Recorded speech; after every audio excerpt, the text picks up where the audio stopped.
I mentioned earlier on today about a different way of incorporating names into your Everest forms. I'm just gonna go th- go through that here. I'm gonna use Nick's exam prep form as an example. There's also a couple bits on this form that I need to draw everybody's attention to. Just some considerations they need to make. Um, so before I come to this bit up here, just looking at the questions that Nick has asked here, um, he's made each one of these required fields, as you can see here.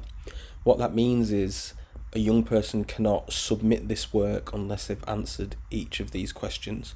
Now, as you know, pupils may want to actually omit a bit that they don't understand. Now, when it comes to NCFE qualifications, I don't know if it's still the same, it's probably not, but it used to be the case that if you missed a question, you potentially failed the whole course. So I can understand making some of this required, but if that's no longer the case, then I'd probably think I'd consider this because, yeah, like I say, if a pupil misses one of these, when they go to submit the form at the end, the form won't submit and it'll require an answer. So just something to think about there. So what I'm talking about here is I'm gonna get rid of I'll get rid of this first name bit first. In fact, I'll just get rid of both of these. We don't need either of these. So what we're going to do is we're going to create a hidden field, and in fact we can actually get rid of this whole row here because the field is hidden. It's not going to be seen. It can exist in the top here. Because this is called it doesn't have a title sort of embedded into it. What I've been doing is creating a title bit where pupils can enter in their title. What I would do here is I'd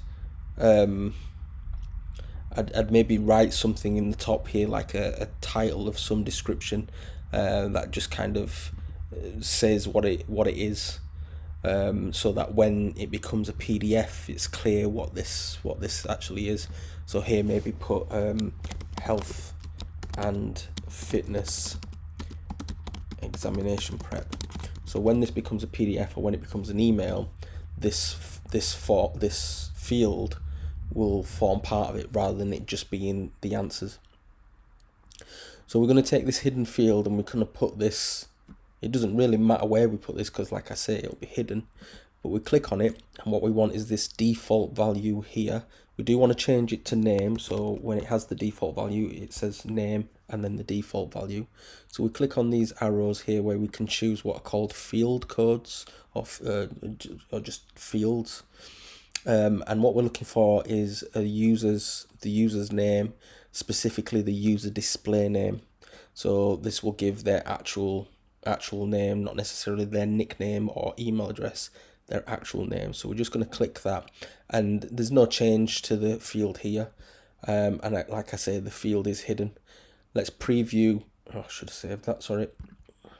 Save, and then preview the form. So what we'll see is the title, the section title that we put, and you can see that the name does not appear there whatsoever. So going back to it now, there's a couple bits that Nick you missed behind the scenes here. So if I just go to settings, like I say, this needs to be something more bespoke. So thank you for submitting your work. Just something as simple as that.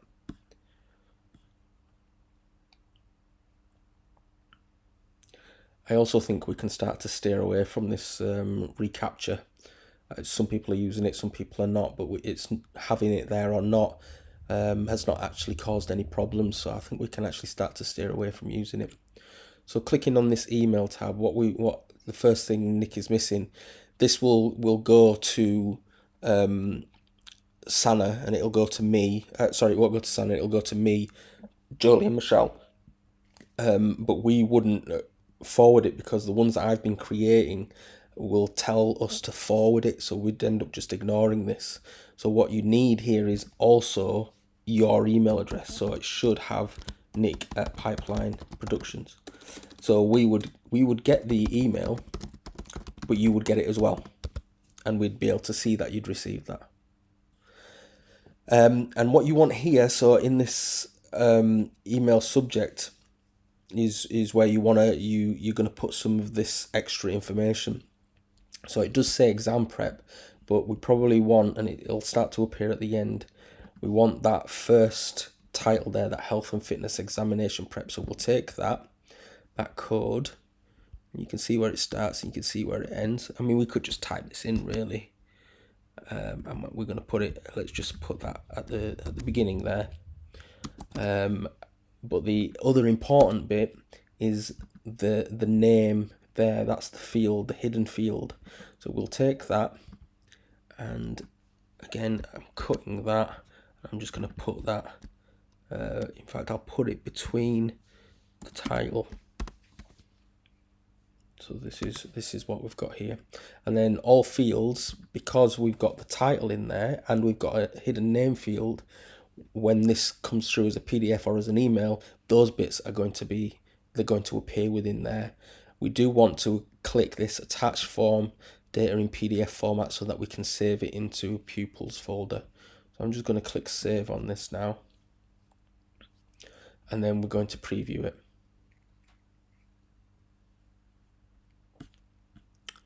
So here I could describe blah de blah.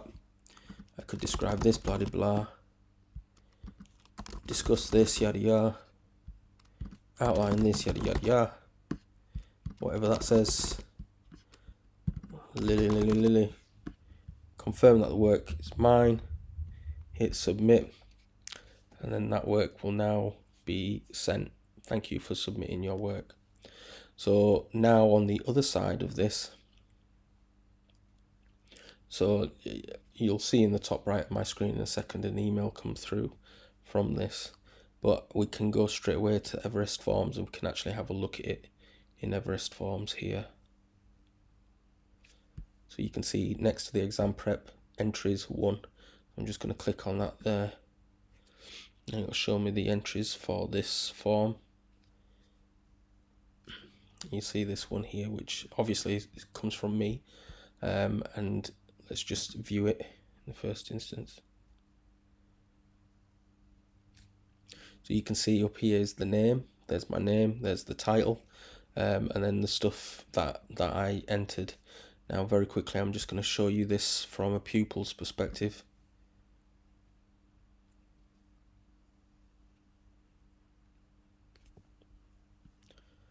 I'll just log in as Aman, that should be fine.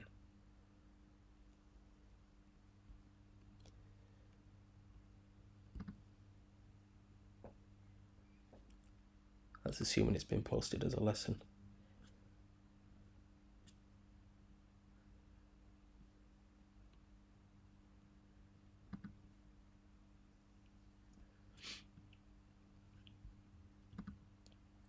Yeah. So here we've got this, new answers.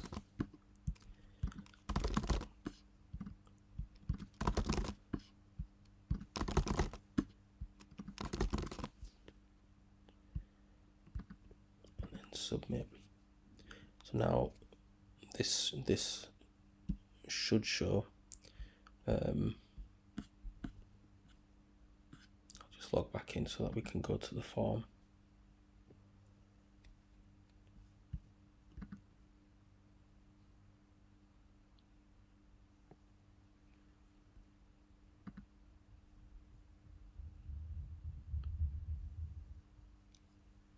So there's 2 entries there. Of course, one of them is mine previously, and the second one will show up as Arman.